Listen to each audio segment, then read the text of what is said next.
and Angela. Let's give them a warm round of applause.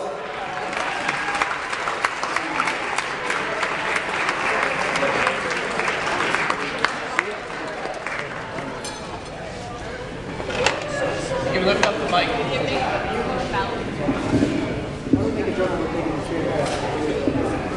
All right. Everybody having a good time?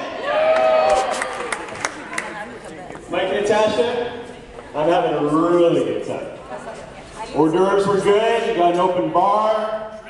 We got a waterfall. So I'm here to talk about Mike. Before I get to Mike, Mel, I was quite the dagger you threw at me. Terrible poker player. I've beaten Mel so many times in poker, I had to open up an ING account. But back to Mike. I've known Mike for about 8 years. Met him through a mutual friend of ours named Chris Garrett, gentleman sitting right over there, who, believe it or not, has a very intricate role to play in why we're all here. But I met Mike when he was looking for a new roommate for the famous apartment of 1411 Notre Dame. We have a whole table of people there that lived at this place before me. But I liked Mike for many reasons, right away. He made me laugh all the time with his dry sense of humor. He's highly intelligent. He's very responsible, down to earth. None of these are qualities I'm going to talk about right now. Instead, I'm going to talk about some of Mike's funnier qualities.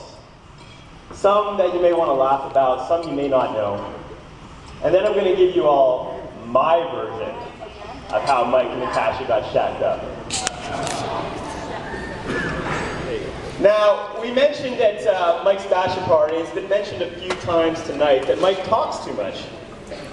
And he does. He talks way too much about a lot of useless facts. But if you think Mike talks too much, you probably haven't hung out with his brothers, Mark and Daniel.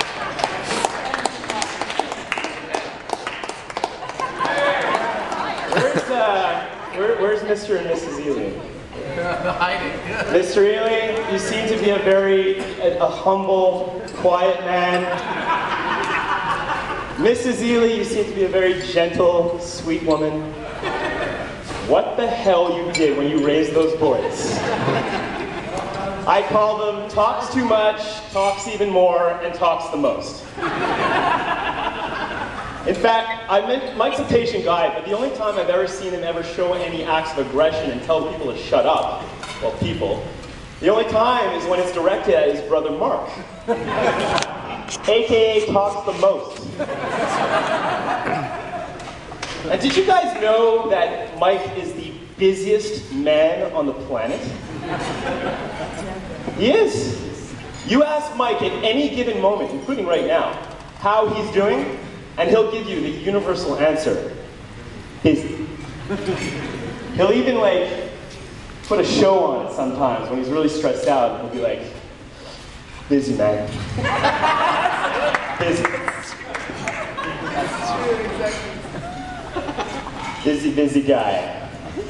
But the reason Mike's so busy is because he has so much rules and structure set in his life. He's a man of rules and structure.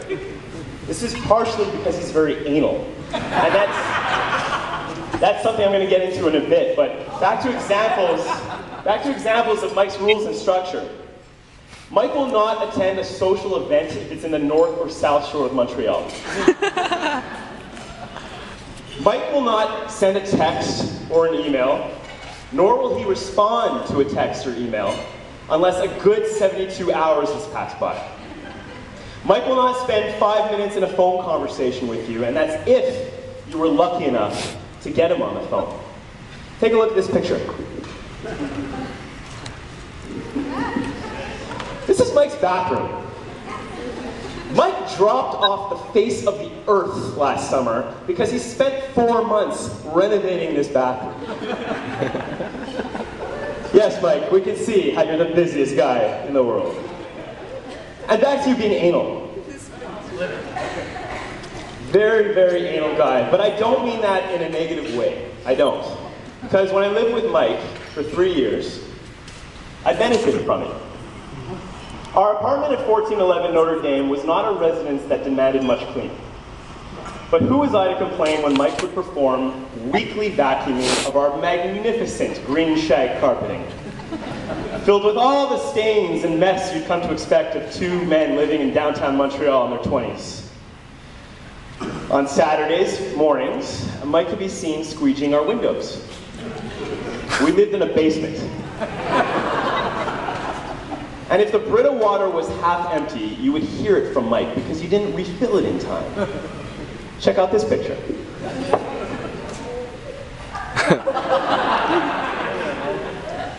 This is from who is now Mike Ely's brother-in-law, Keith Punn's bachelor party that we hosted at 1411 Notre Dame. Yes, notice the magnificent green carpeting, but also notice the artistry of a truly anally retentive man. This was a bachelor party, let's not forget.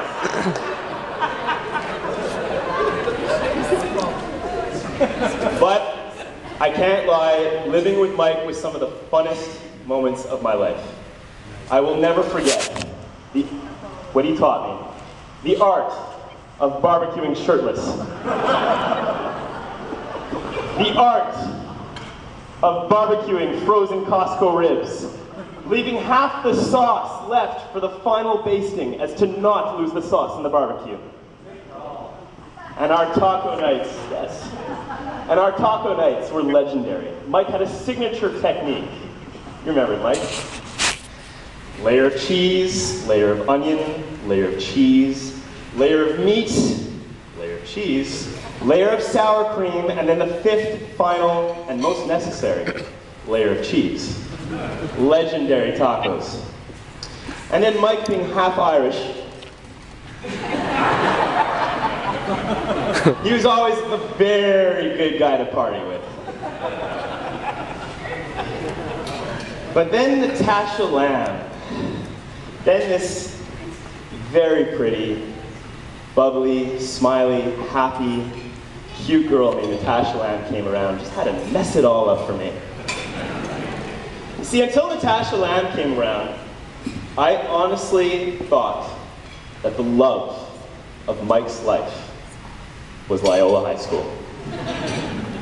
Mike is in love with his job. He is not the person you want to get into talking about work when you are having a bad day at work. And for those of you who doubt just how much Mike loves his job,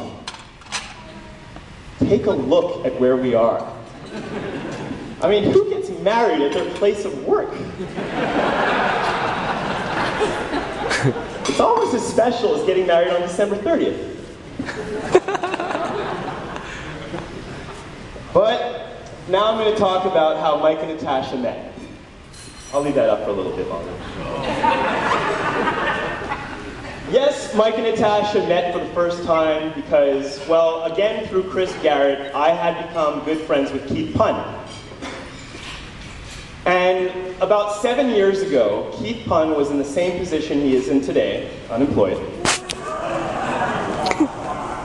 He used to come over regularly on his BMX bike and we used to hang out. And through this, we all started hanging out as a group. And we had poker nights, as Mel mentioned. Don't listen to what she said, I beat her every time.